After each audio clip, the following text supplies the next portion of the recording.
சிவார்ப்பணம். வணக்கம் ஃப்ரெண்ட்ஸ். நாம் இன்னைக்கு என்ன பார்க்க போகிறோம்னா, நம்ம ஒரு சமையல் ரெசிபி பார்க்க போகிறோம். அது குழந்தைங்கள்லேருந்து பெரியவங்க வரைக்கும் ரொம்ப விரும்பி சாப்பிடுவாங்க.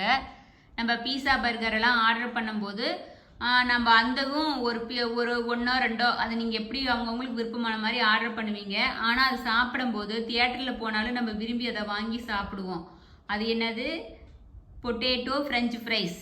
அதை நம்ம வீட்டில் மொறு மொறுன்னு நம்ம எப்படி செஞ்சு நம்ம அதே மாதிரி சாப்பிட்லாம் அப்படின்னு சொல்லிட்டு உங்களுக்கு சொல்கிறேன் ஃப்ரெண்ட்ஸ். வீட்டில் பொட்டேட்டோ நீளமாக வாங்கும்போதே பெரிய பொட்டேட்டோ பெருசாக உருளைக்கிழங்கு நல்லா பெருசாக நீளமாக இருக்கிற மாதிரி வாங்கிக்கணும். வாங்கிட்டு தோலை சீவிட்டு அழகாக நம்ம அந்த பண்ணுவோம் இல்லையா, பீஸ் போடுவோம் இல்லைங்களா, அதை ஃப்ரெஞ்ச் ஃப்ரைஸ் பீஸ் போடுறது இருக்குது இல்லை, அதில் நம்ம அதே போல் மெலிசாக கட் பண்ணிக்கணும்.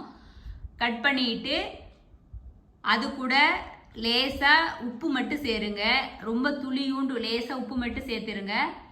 அது கூட கார்ன்ஃப்ளவர் லேசாக தான் போடணும் ஃப்ரெண்ட்ஸ். என்ன காரணம்னா அப்போ தான் மொறு மொறுன்னு வரும்.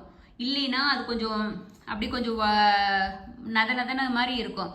அதனால் லேசாக அதில் கார்ன்ஃப்ளவர் மட்டும் எல்லாம் அது ஃபுல்லாக பார்ட்ஸ் படுற மாதிரி பண்ணி நல்லா மொறு மொறுன்னு வரும். அப்போ தான் அதில் போட்டு பெரட்டி எடுத்து வச்சுருங்க. அப்புறம் வானலியில் எண்ணெய் ஊற்றி ஃப்ரெஞ்ச் ஃப்ரைஸை போட்டு நீங்கள் பொறுத்து எடுத்தீங்கன்னா அதே போல் ஹோட்டலில் கொடுக்குற மாதிரியே மொறு நல்லா வரும். அது கூட சேர்ந்து உங்களுக்கு நீங்கள் டொமேட்டோ சாஸ் தொட்டு சாப்பிட்றதுனாலும் சாப்பிட்லாம். இல்லை அதில் நீங்கள் பெப்பரு அதுக்குன்னு கொஞ்சம் பொடி வகைகளெல்லாம் இருக்குது இல்லையா, அதை மேலே தூவிட்டு நீங்கள் சாப்பிட்டீங்கன்னா ரொம்ப ஹாப்பியாக இருக்கும். அது ஈவினிங் டைம் இது சாப்பிட்றதுக்கு நல்லாயிருக்கும். ஏதாச்சும் இல்லாட்டி டிவியில் படம் பார்க்கும்போது இது திடீர்னு எதாவது சாப்பிடணும்னு தோணுச்சுன்னா இது மாதிரி டக்குன்னு இது மாதிரி செஞ்சு சாப்பிட்டா ரொம்ப ஹாப்பியாக இருக்கும். அதனால் இது குட்டி ரெசிபி தான். அதனால் பொட்டேட்டோ ஃப்ரெஞ்ச் ஃப்ரைஸ் ஹாப்பியாக செஞ்சு சாப்பிடுங்க. Okay, thank you friends.